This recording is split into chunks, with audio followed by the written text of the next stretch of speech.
Saya sendiri punya minat untuk masuk ke politik gitu Pak. Pengen jadi anggota DPR, DPRD, sama seperti yang saya lakukan di Senat lah, membuat peraturan. Tapi Pak, maaf, uangnya nggak ada Pak. Kalau kampanye di kampus mungkin 100-200 ribu kami masih punya lah Pak. Tapi kalau untuk kampanye di tingkat nasional ini kan, ya kita tahu ongkosnya sangat mahal. Apa nih Pak yang bisa kami lakukan atau caranya seperti apa gitu Pak? Terima kasih. 2003 ada seorang anak muda kira-kira usianya 30-an.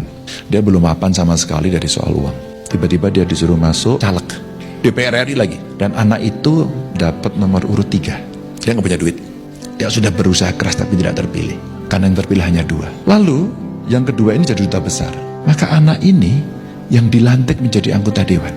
Dia menyelesaikan beberapa RUU, ikut aktif dan sebagainya. Anak ini mulai terkenal. Banyak sekali penugasan.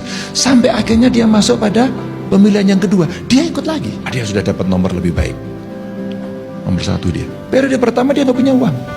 Yang ada adalah ketekunan dia ketemu masyarakat. Satu persatu. Ketemu kelompok masyarakat.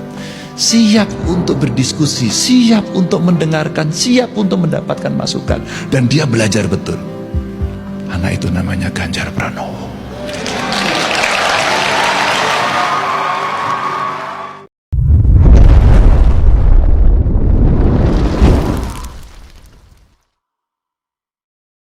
Assalamualaikum warahmatullahi wabarakatuh. Salam, Om Swastiastu.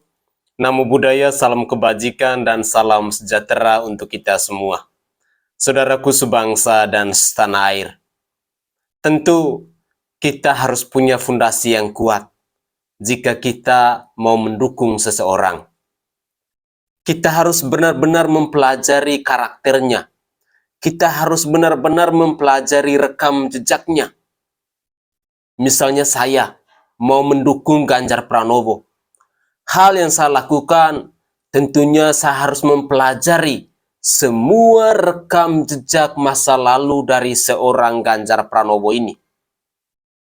Tentu punya alasan agar besok lusa seandainya orang yang saya dukung, orang yang saya coblos, orang yang saya pilih, dia menang dan menjadi pemimpin bangsa, saya tidak menyesal karena saya sudah mempelajari rekam jejaknya sedetail mungkin. Saudaraku sebangsa dan setanah air, seringkali saya ingatkan kepada kita semua bahwa jangan mendukung seseorang hanya karena kamu dibayar dengan duit 100.000 rupiah. Atau jangan pernah kamu memilih seseorang hanya karena dia memberi kamu paket sembako, yakni 5 kg beras dan gula 1 kg. Kenapa saya katakan demikian? Suara kita, satu suara itu sangat mahal dan tak berharga jika kita menerima sumbangan-sumbangan seperti itu. Marwah kita sebagai rakyat, kebesaran kita sebagai rakyat terletak pada satu suara itu. Satu suara yang begitu berarti, yang begitu bermakna. Oleh karena itu, kepada pemirsa sekalian, tidak pernah bosan-bosan saya menyajikan ke hadapan pemirsa dari semua calon presiden tentang rekam jejak mereka. Saya ingin kita pelajari bersama-sama, kita saling mengedukasi, agar orang yang kita pilih, kita tidak akan menyesal jika dia terpilih menjadi pemimpin bangsa ini. Dalam cuplikan video tadi, kita mendengar, kita melihat bagaimana keluhan dari seorang mahasiswa yang dengan polosnya dia mengatakan bahwa saya punya niat mau menjadi anggota DPR, mau menjadi wali kota dan lain sebagainya, ataupun punya jabatan dalam dunia politik. Tetapi persoalan yang paling pertama adalah dia tidak punya uang. Hal serupa bukan saja dirasakan oleh mahasiswa tadi. Saya pun demikian. punya keinginan ingin menjadi wakil rakyat, punya keinginan ingin menjadi kepala desa, punya keinginan agar hidup saya ini bisa berguna bagi orang lain. Tetapi persoalan yang paling pertama selalu kandas di uang. Tetapi satu hal, jangan pernah menyerah. Tetaplah semangat, tetaplah berjuang untuk mengedukasikan orang lain, untuk menolong sesama, dan tetaplah menjadi baik dimanapun kamu berada. Untuk lebih jelasnya, dalam beberapa menit ke depan ini, saya akan menghadirkan cuplikan-cuplikan video tentang Ganjar Pranowo. Semoga saja pemirsa tidak pernah bosan dengan saya. Kalian boleh bosan melihat wajah saya, tapi jangan pernah bosan melihat tayangan di channel YouTube saya. Cuplikan-cuplikan video yang saya sajikan ke hadapan pemirsa sekalian untuk bersama-sama kita belajar, untuk saling mengingatkan, saling mengedukasi. Apalagi menjelang tahun politik seperti ini, menjelang pemilu seperti ini. Mari kita bersama-sama menyaksikan cuplikan-cuplikan video berikut ini. Assalamualaikum warahmatullahi wabarakatuh. Salam sejahtera untuk kita semua. Bapak, Ibu, saudara-saudara, teman-teman semua yang dulu 2014-2019 memilih Jokowi dan menjadi relawannya Jokowi. Saya ingin mengingatkan kembali, kenapa dulu kita pilih Jokowi? Tentu bukan karena sekadar seseorang bernama Joko Widodo, tetapi orang ini mewakili satu nilai-nilai kepemimpinan yang kita anggap cocok untuk memimpin Republik ini. Banyak hal dikemukakan ya, tentang nilai apa yang ada dalam diri Jokowi. Pertama, seperti misalnya sederhana. Kepemimpinan yang sederhana, kepemimpinan yang jujur, bersih, ya. Pemimpin yang bukan hanya bisa mengeluarkan ide, tapi memastikan bahwa ide itu bisa dilaksanakan. Lalu kemudian salah satu ungkapan yang sangat populer adalah Jokowi adalah kita. Kenapa? Karena Jokowi berasal dari rakyat biasa pada umumnya. Seperti saya, seperti Anda, seperti ratusan juta warga Republik ini. Warga biasa, dia bukan jenderal, dia bukan anak jenderal, dia bukan anak pejabat, dan seterusnya. Dia adalah rakyat biasa. Itulah nilai-nilai yang kita idamkan dari seorang pemimpin pada tahun 2014-2019.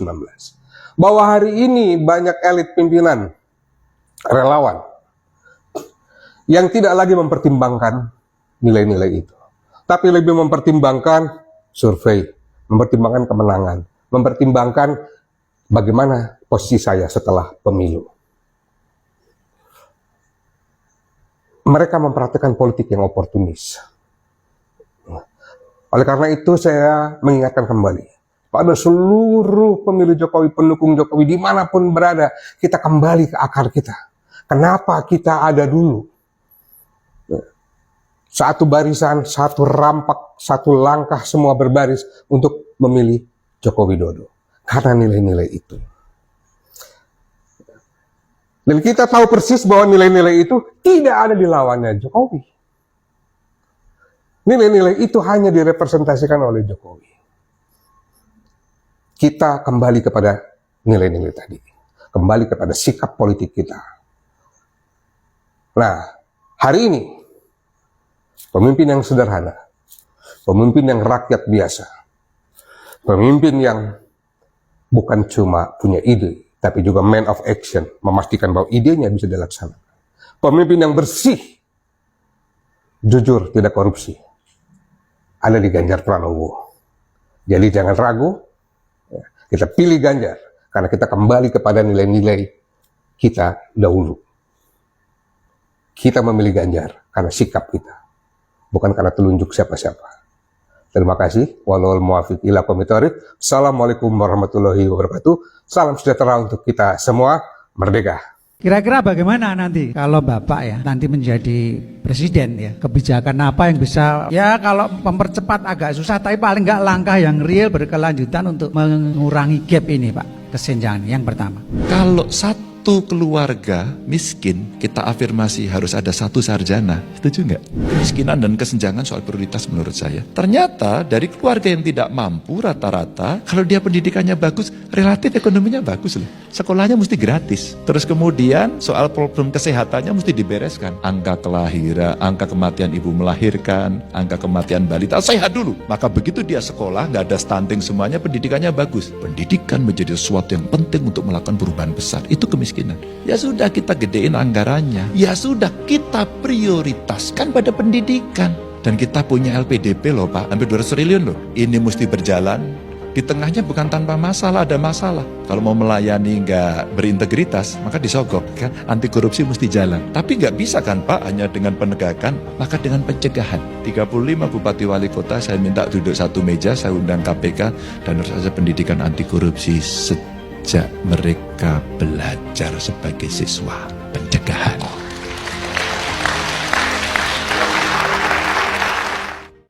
Kalau diizinkan saja, maaf jangan merasa terganggu. Hari ini saya akan melamar teman-teman muda untuk terlibat dalam politik. Saya lamar.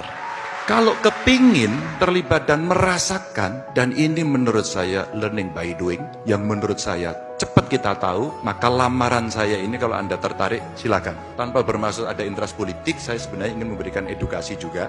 Kita sama-sama belajar. Hai anak muda, mau menjadi tim sukses saya? Mau berjalan? Mau melihat proses? Dan tolong kasih kami masukan. Kalau Anda jawabannya iya, saya akan turun panggung dari sini, silakan catat nomor handphone saya. Saya berikan ruang yang luar biasa, karena ketika saya waktu masih mahasiswa sudah ikut berpartai. Sejak mahasiswa ketika banyak orang belum. Saya mungkin produk yang tidak terlalu bagus-bagus amat, tapi inilah proses yang saya lalui sampai titik ini. Anda menyesal mengeluarkan statement itu, Mas? Tidak. Saya tidak pernah menyesal. Karena sebuah sikap keputusan yang harus kita ambil. Boleh saya minta penjelasan apa alasan utama Ganjar Pranowo? Ya. Saya tahu Mas Ganjar bilang karena ini pemikiran Bung Karno, karena ini ideologi. Tapi saya ingin dengar langsung dari mulut Ganjar Pranowo. Kenapa menolak Israel menjadi peserta dan bertanding di Indonesia? Ya, saya sampai ngumpulin catatan Mbak ini. Saya bawa itu ya. Kan kita punya komitmen ya. Komitmen untuk ikut dalam perdamaian dunia, khususnya mendukung Palestina. Kita ikut, itu yang pertama. Dan itu menjadi kontrak sosial kita. Penjajahan di atas dunia harus dihapuskan, tidak sesuai dengan peri kemanusiaan dan keadilan. Dan tentu saja ada juga politik luar negeri kita yang bebas, aktif turut serta dalam perdamaian dunia, dan itu dilakukan. Dan sejak zaman Bung Karno sampai dengan Pak Jokowi kita konsisten kan. Kita konsisten loh Mbak. Membela Palestina itu. Nggak pernah nggak. Itu konstitusional, ideologis buat PDI Perjuangan. Yang kedua, empirisnya muncul. Ya, yang paling baru apa ya? Setelah statement saya keluar kemarin, sepak bolanya di Palestina aja ditembak gas air mata oleh Israel. Itu fakta yang terjadi. Dan pemerintahnya hari ini di Israel memang rasa-rasanya sangat kanan begitu. Sehingga potensi-potensi terjadi konfliknya akan sangat makin tinggi. Ini yang juga kondisi empiris yang ada. Saya juga mencatat, kita melihat beberapa kali perjalanan penolakan-penolakan yang muncul itu, kan saya juga punya informasi Mbak di Jawa Tengah. Bagaimana kelompok-kelompok yang punya potensi, kita ingetin ya soal keamanan. Jangan sampai kemudian nanti ini terjadi respon yang jauh lebih keras. Mana pertimbangan yang lebih penting? Maka kita mengingatkan itu agar kita bisa mengendalikan, mengantisipasi dan sebagainya. Tapi kita ingetin, bukan tidak ada, itu ada. Dan tentu saja yang terakhir, nah ini Mbak, ini mesti saya bacakan nih karena peraturan kan. Permenlu nomor 3 2019. Dan itu tentang apa? Ini adalah panduan hubungan luar negeri oleh pemerintah daerah. Kan saya pemerintah daerah Mbak. Saya pemerintah daerah. Yang di bab 10 bagian hal khusus itu. Aturannya jelas. nggak boleh bendera, nggak boleh lagu kebangsaan, nggak boleh forum umum diberikan, khusus diberikan kepada yang seperti itu. Jadi 4 poin inilah yang kemudian menjadi dasar itu. Jadi by law kita ya ngikuti aturan, by konstitusi kita turut serta, dan kita tidak lupa pada sejarah jas merahnya. Dan ini perjuangan yang saya katakan tadi cukup panjang. Sejak Bung Karno sampai Pak Jokowi, Indonesia salah satu yang konsisten. Memang complicated. Dan itu kemudian menjadi dilema-dilema. Itu alasan yang kita harus kemukakan. Nah, saya pasti setiap manusia kan punya mengalami. Bapak mungkin pernah apa? Sering, bukan pernah. Sering. No? Yang mungkin agak terpukul saya itu, atau pukulannya agak keras, dituduh korupsi. Saya nggak terima itu. Itu karena waktu itu sekali saya pernah menjadi saksi, istri saya lagi sekolah di Tokyo, dia baca itu stres, dia lagi nulis tesis itu. Itu pukulannya berat di dia. Kalau saya sih, sudah saya, politisi kan mesti menghadapi situasi. Gue jelasin, enggak. Ada berlalu, dituduh korupsi lagi, wah diajar tiap hari. Dan biasanya munculnya pukulannya itu kalau mau menjelang kontestasi. Iya, benar. Mau menjelang kontestasi muncul. Alhamdulillah, saya bilang sama keluarga biasanya, kalau tidak itu jangan pernah takut. Benar. Kita hadapi. Kalau kita kalah itu nasib. Serahkan pada yang kuasa. Yes. Nah, ada yang nggak saya hadapi. Udah tenang aja. Akhirnya dia mulai bisa mengerti. Tapi mungkin pukulan yang terlalu keras buat saya nggak merasakan. Saya anggap ya ini perjalanan hidup, cuman di keluarga terasa. Benar. Jadi sebenarnya kalau kita bicara resilience gitu ya, itu kita diajari.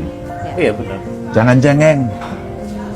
Hadapi. Kalau cuman hidup ini hadapi.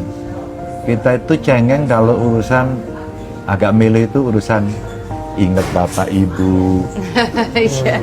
Kalau itu nggak bisa dilawan. Oh iya. Iya, itu ya. Udah beda Pak. Iya. Rasanya udah beda. Beda, gitu, tapi Pak. kalau cuman pukulan-pukulan dunia gitu, Langsung saja Detikom Award kategori tokoh pendongkrak kualitas pendidikan keluarga miskin diberikan kepada Bapak Ganjar Pranowo. dan mereka sekarang hidupnya lebih baik karena pendidikan. Terima kasih untuk Detik. Mari kita apresiasi Pak Ganjar dengan tepuk tangan yang sangat meriah. Terima kasih. Selanjutnya kami mengundang Bapak Rektor, Profesor Insinyur Sri Widiantoro MSc PhD, beserta Ketua Panitia Ibu Olga untuk dapat naik ke atas panggung. Mungkin ada satu lagi Pak. Ini ada karya dari mahasiswa kita dari program studi seni rupa murni, Fakultas Seni Rupa dan Desain. Jadi selama Pak Ganjar tadi bicara, mahasiswa kita ini bernama Zeta Rarini membuat sebuah lukisan Pak Ganjar. Ya, mungkin akan dipersilakan untuk serah terima ya ke Pak Ganjar. Ya, keren sekali ya lukisannya ya, dari mahasiswa dari Fakultas Seni Rupa dan Desain. Ya, Zeta Raniri.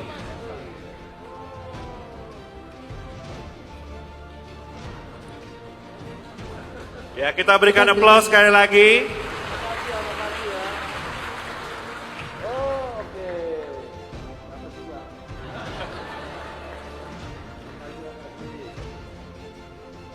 Ya, kami undang untuk Bapak Rektor Profesor Insinyur Sri Widiantoro bersama Ketua Panitia Kegiatan Ibu Insinyur Olga Katrina Patimpawai untuk naik ke atas panggung untuk memberikan kenang-kenangan kepada Bapak Haji Ganjar Pranowo SHMIP. Kita berikan tepuk tangan yang meriah. Kira-kira kalau saya minta 2 aja, problem Republik ini yang menurut kamu mesti diselesaikan, apa?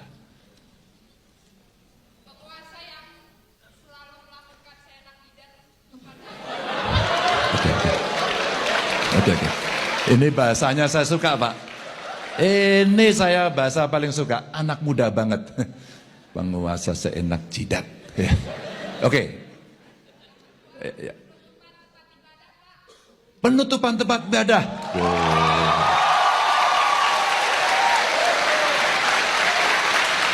Ya. Fakultas apa, Neng?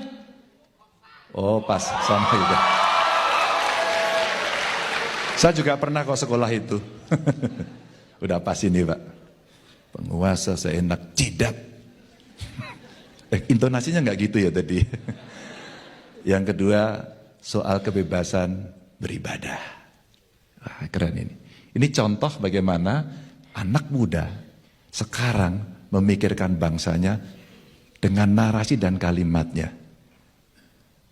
Anak muda zaman dulu bagaimana? Lihat aja gambarnya. Dia ngopi juga. Dia nongkrong juga. Bajunya aja yang beda ya. Yang dulu juga sama seperti ini. Dia ngopi, dia nongkrong, dan dia juga berpikir tentang bangsanya. Bagaimana lepas dari penjajahan, bagaimana menjadi negara merdeka, bagaimana bebas beribadah, bagaimana bisa mengakses pendidikan yang baik, kesehatan yang baik, dan kemudian adil dalam Bhinneka Tunggal Ika. Iya dong? Setuju nggak? Kenapa saya di sini pilih Pak Ganjar Pranowo? Karena Pak Ganjar seperti saya. Karena Pak Ganjar seperti kita semua yang ada di sini. Oke? Bentar. Bukan anak menteri, bukan anak bangsawan, bukan anak pejabat, bukan anak konglomerat. Beliau sama seperti saya, beliau sama seperti kita yang ada di sini. Bukan anak siapa-siapa. Kalau Pak Ganjar Pranowo bisa jadi presiden, maka saya yuga-yugane panjenengan saged dados presiden. Dan itu mimpi kita, membangun Indonesia yang demokratis dan setara satu dengan yang lain.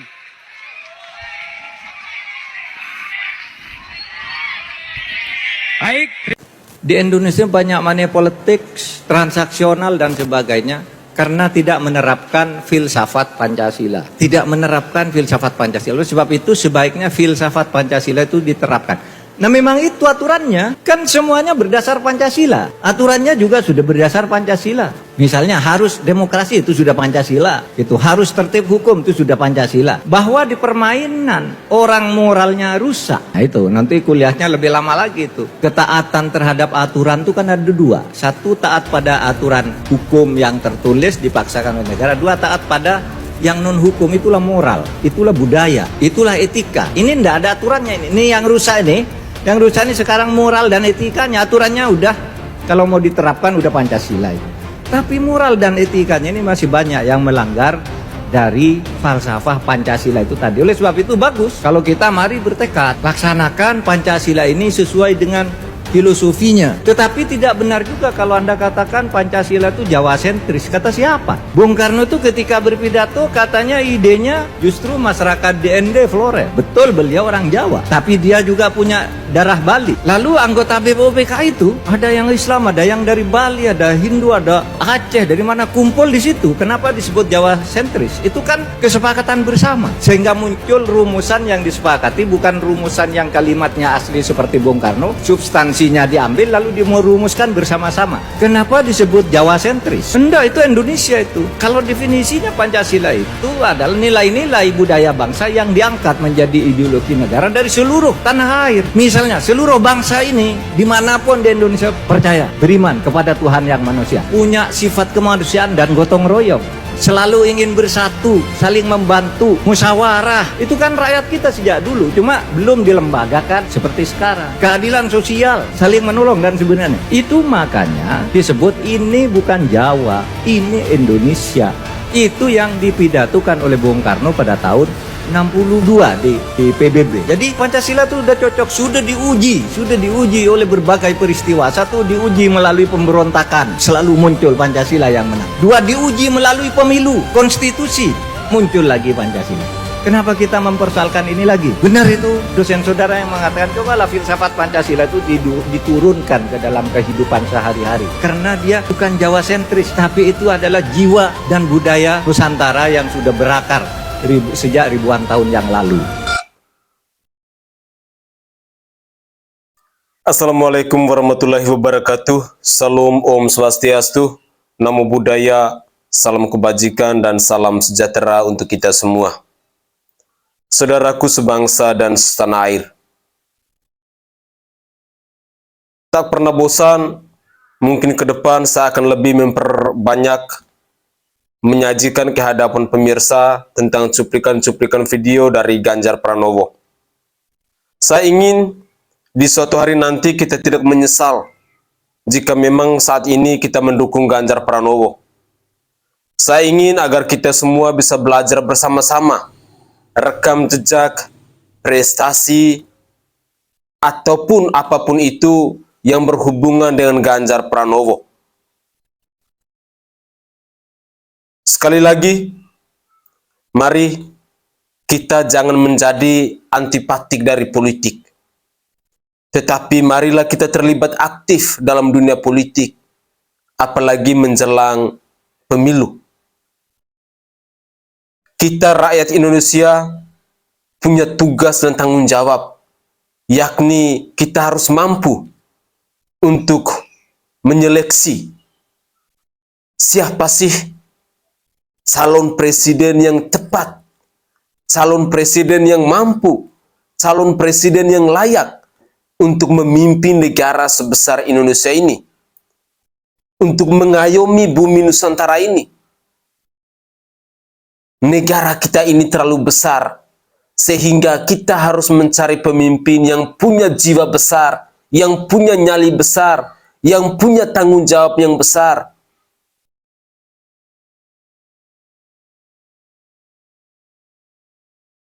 Saudaraku sebangsa dan setanah air, semoga saja cuplikan-cuplikan video yang berhubungan dengan Ganjar Pranowo maupun hal-hal yang disampaikan oleh Menko Polhukam, Bapak Profesor Mahfud MD bisa menginspirasi kita, bisa menggugah hati kita, agar kita bisa lebih aktif untuk mempelajari dunia politik ini.